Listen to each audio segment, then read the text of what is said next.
Continuous travel இருந்ததுனால, கொஞ்ச நாளா ரன் ஒர்க் அவுட்ஸ் எதுவுமே பண்ண முடியல.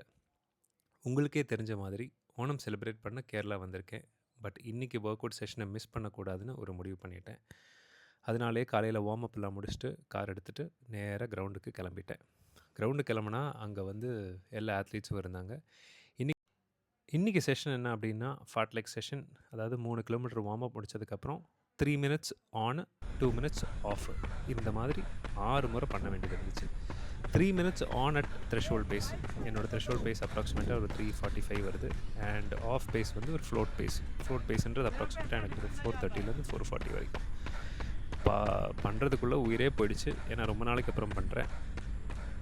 ஒரு வழியாக நல்லபடியாக வந்து இந்த ஒர்க் அவுட் முடிச்சிட்டேன். ஒர்க் அவுட் முடிச்சுட்டு கொஞ்சம் தண்ணி குடிச்சிட்டு ஒரு 4 கிலோமீட்டர் வந்து கூல்டவுன் ரன்னும் முடிச்சிட்டேன். கூல்டவுன் ரன் முடிச்சதுக்கப்புறம் கூல்டவுன் ஸ்ட்ரெச்சு. அந்த கூல்டவுன் ஸ்ட்ரெச் ரொட்டீன் ஒன்று வச்சுருக்கேன். அந்த ரொட்டீன் வந்து ஒன்றா ஃபாலோ பண்ணி கம்ப்ளீட்டாக ஸ்ட்ரெச்சஸ் வந்து ஒன்று ஒரு 30 செகண்ட்ஸ் ஹோல்ட் பண்ணி முடிச்சுட்டேன். ரொம்ப நாளைக்கு அப்புறம் ஒரு சாலிட் ப்ரொடக்டிவ் செஷன். இது கொடுக்குற சந்தோஷமே தனி தான். அப்படியே ஹாப்பியாக பாட்டு கேட்டுட்டு அப்படியே வீட்டுக்கு வந்துட்டேன்.